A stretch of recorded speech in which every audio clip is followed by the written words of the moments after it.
तो नमस्कार दोस्तों, मैं आर्यन शर्मा और आप लोग देख रहे हैं आर्यन ऑनलाइन क्लासेस। तो फ्रेंड्स, आज की इस वीडियो में हम लोग बात करने वाले हैं कक्षा 10वीं के सामाजिक विज्ञान के महत्वपूर्ण प्रश्नों के बारे में, जो कि आपके बोर्ड एग्जाम के लिए बहुत ही ज़्यादा महत्वपूर्ण है।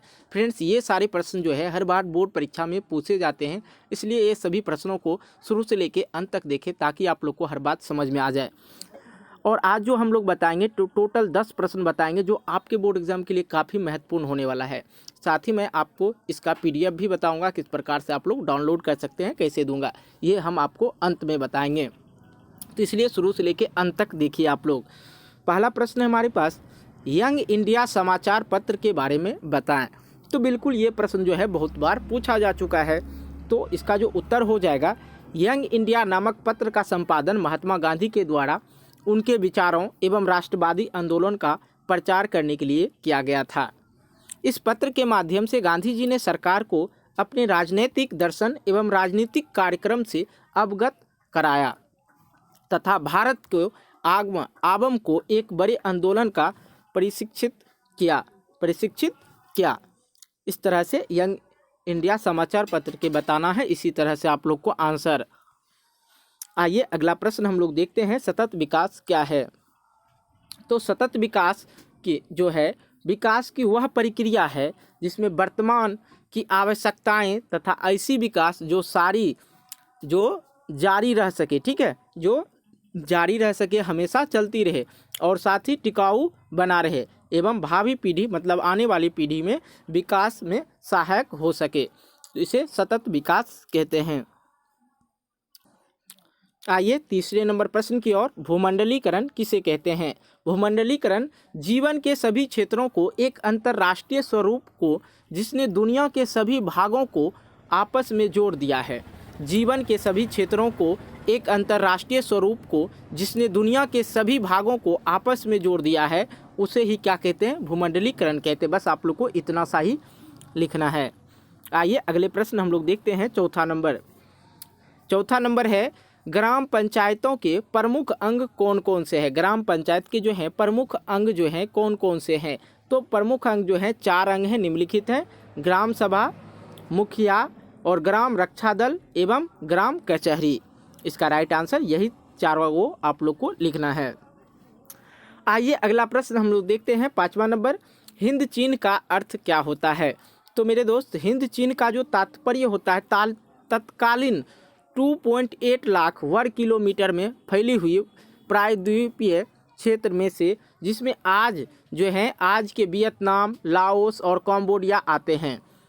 इनकी उत्तरी सीमा म्यांमार एवं चीन को छूती है। दक्षिणी चीन सागर है, इसके पश्चिम में म्यांमार का क्षेत्र पड़ता है। तो हिंद चीन का यदि आप लोग को अर्थ पूछे तो आप लोग बोलेंगे कि वियतनाम, लाओस और कंबोडिया जो है हिंद चीन में आते हैं और इनकी उत्तरी सीमा म्यांमार और चीन को छूती है और दक्षिणी चीन सागर उसके पश्चिम में म्यांमार का क्षेत्र ही पड़ता है। इस तरह से आप लोग लिख सकते हैं। और हिंद चीन का जो है जो किलोमीटर में है, कितना वर्ग किलोमीटर में है, 2.8 वर्ग किलोमीटर में फैली हुई है। आइए अगला हम लोग देखते हैं। 6ठा नंबर, अक्टूबर क्रांति क्या है। तो अक्टूबर क्रांति जो है 7 नवंबर 1917 में बोल्शेविक ने पेट्रोग्राद के रेलवे स्टेशन, बैंक, डाकघर, टेलीफोन केंद्र, कचहरी तथा अन्य सरकारी भवनों पर अधिकार कर लिया और केरेंस्की भाग गया और शासन की बागडोर बोल्शेविकों के हाथ में आ गई, जिसका अध्यक्ष लेनिन को बनाया गया। इसी को नवंबर क्रांति भी कहते हैं और इसे अक्टूबर क्रांति भी कहा जाता है, क्योंकि पुराने कैलेंडर के अनुसार 25 अक्टूबर 1917 की ये घटना है। आइए देखते हैं हम लोग। 7वां नंबर कह रहा है, इटली के एकीकरण में मेजनी, काबूर और गैरीबेल्डी के योगदान को बताएं। ये बहुत ही ज़्यादा इम्पोर्टेंट प्रश्न है और बहुत बार पूछा जाता है। या तो इटली के एकीकरण में मेजनी का पूछ दे, या काबूर का पूछ दे, या गैरीबेल्डी का पूछ सकता है। तीनों का हम आपको साथ ही बता देते हैं। तो इसके बारे में थोड़ा सा पहले जान लेते हैं। एकीकरण के पूर्व इटली जो था एक भौगोलिक अभिव्यक्त मात्र था वह अपने अनेक छोटे छोटे राज्यों में विभाजित था और राज्यों में मतभेद था, मतलब एक दूसरे से बनता नहीं था और सभी अपने स्वार्थ में लिप्त था। एकीकरण के मार्ग में अनेक बाधाएं थी, लेकिन इटली के कुछ प्रगतिवादी लोगों ने एकता की दिशा में कदम उठाया और इटली के एकीकरण में आर्थिक तत्वों की भूमिका महत्वपूर्ण थी और इटली के एकीकरण में सबसे अधिक योगदान रेलवे विकास था और इटली में राष्ट्रीय आंदोलन चलाने के लिए अनेक गुप्त समितियां का संगठन किया गया और इन गुप्त समितियों ने कार्बोनेरी प्रमुख थे। इसमें गुप्त समितियों का संगठन किया गया था और इन गुप्त समितियों में जो था कार्बोनेरी जो था बहुत ही प्रमुख था और इसके नेतृत्व में 1831 ईस्वी में इटली का एकता आंदोलन चलता रहा और मेजनी इटली के राष्ट्रीय आंदोलन का पैगंबर कहा जाता था। उसने युवा इटली नामक संस्था की स्थापना की। इसके सदस्यों ने मजदूर और गाँव तथा नगरों के लोगों को बीच चेतना फैलाई और 1848 ईस्वी के क्रांति जो था बहुत ही प्रभावित रहा और इटली को पड़ा भी। बिल्कुल इस चीज़ को समझे, जो 1848 की क्रांति का प्रभाव भी इटली को पड़ा था और काबूर जो था और गैरीबल्डी ने इटली के राष्ट्रीय एकीकरण में महत्वपूर्ण योगदान दिया। इतना ही आप लोग को इसमें लिखना है और 1871 ईस्वी में इटली का एकीकरण पूरा हो गया। आइए हम लोग देख लेते हैं 8वें नंबर प्रश्न, आपदा से आप लोग क्या समझते हैं। तो बहुत कम समय में अकस्मात घटने होने वाली घटनाएं जिनका तत्काल प्रभाव पर्यावरण, प्राकृतिक संपदा, मानव जीवन एवं उनकी संपत्ति पर पड़े, जिससे जान माल की अपार क्षति हो, आपदा कहलाती है। और आपदाएं आपातकालीन होती है, मतलब बिना बताए आ सकता है, अर्थात कम समय में संपादित हो जाती है, मतलब चला भी जाता है, लेकिन इसका दुष्परिणाम दीर्घकालीन रहता है, मतलब बहुत दिनों तक रहता है। इसे ही हम लोग आपदा कहते हैं। 9 नंबर प्रश्न दे रखा है, वैश्वीकरण से आप क्या समझते हैं। तो वैश्वीकरण का शाब्दिक अर्थ स्थानीय या क्षेत्रीय वस्तु या घटनाओं के विश्व स्तर पर रूपांतरण की प्रक्रिया है। इसे एक ऐसी प्रक्रिया का वर्णन करने के लिए प्रयुक्त किया जा सकता है जिसके द्वारा पूरे विश्व के लोग मिलकर एक समाज बनाते हैं तथा एक साथ कार्य करते हैं।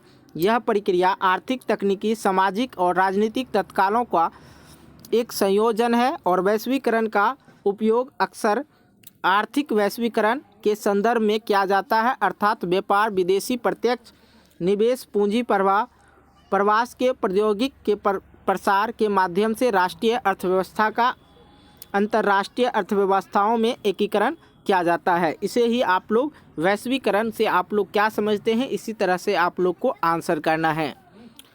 इसको आप लोग नोट जरूर कर लेंगे। और ये अगला प्रश्न हमारे पास है 10वां नंबर और ये बहुत ही ज़्यादा VVI है।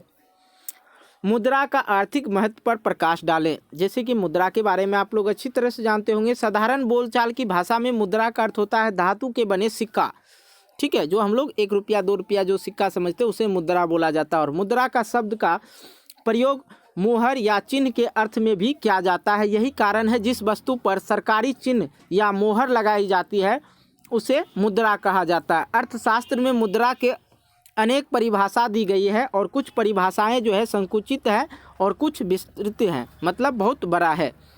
कुछ परिभाषाएं अन्य बातों पर आधारित है। तो प्रोप्राइटर होटल विट्स ने बताया है कि मुद्रा वह है जो मुद्रा का कार्य करता है। और साथ ही हम आपको यहाँ पे कोलवर्न का कहना है कि मुद्रा वह है जो मूल्य को मापक और भुगतान का साधन ना हो।